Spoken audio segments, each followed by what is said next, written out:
Audio Jungle.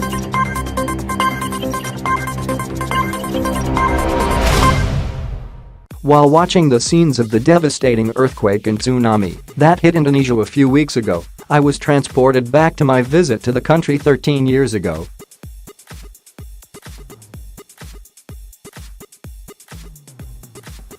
In 2005, I was invited by the British Red Cross to visit Banda Aceh, the capital of the Aceh state and one of the areas worst hit by the 2004 Boxing Day tsunami, to assist with a documentary marking 1 year on from the tragedy.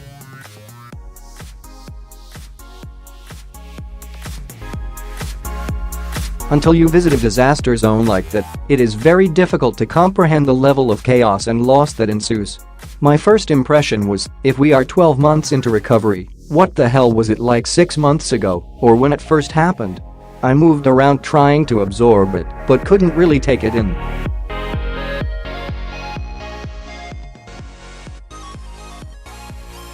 I was in a daze and went into shock as soon as I stepped off the plane. What the people had been through individually and as a country was incomprehensible.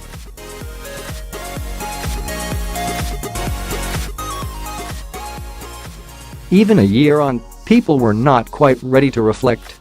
The 2004 tsunami had been so vast, so biblical in its proportion, that people were still trying to put one foot in front of the other.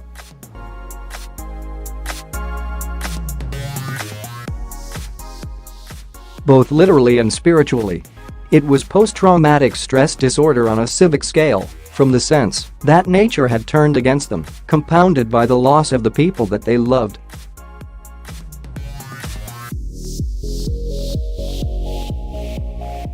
And now the beautiful island of Sulawesi has been hit by a tsunami, an earthquake and hundreds of aftershocks. More than 2,000 people have been reported dead, over 10,000 are injured, and local authorities fear that more than 5,000 are still missing.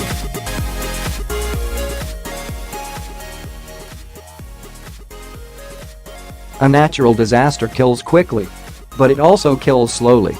It not only takes away lives, but in seconds, it sweeps away the basic necessities of life: shelter, food, clean water and livelihood.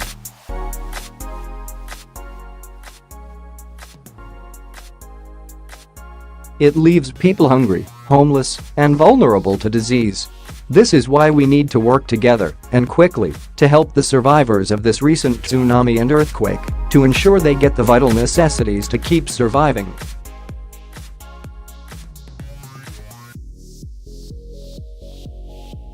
It's hard to let yourself fully grasp it, but the people left behind are just like us. They are mothers, fathers, children, sons, and brothers.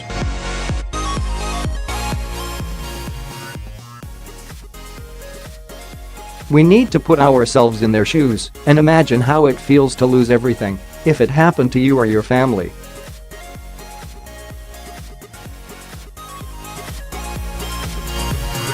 Although my visit at tsunami-hit communities was long ago, the images of what I saw and the people I met are still embedded in my mind.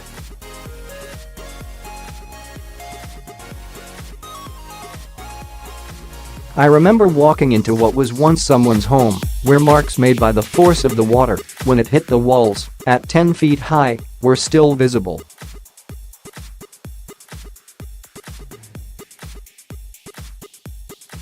I remember the harrowing detail of people telling me they hadn't eaten seafood for those first 12 months because it would be like eating their friends and relatives, since the fish would have fed off the corpses in the water.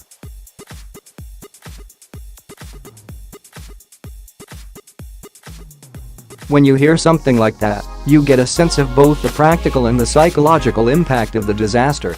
Fish is the main food source here, yet the trauma means the people are unable to eat it, even when they are hungry and in need.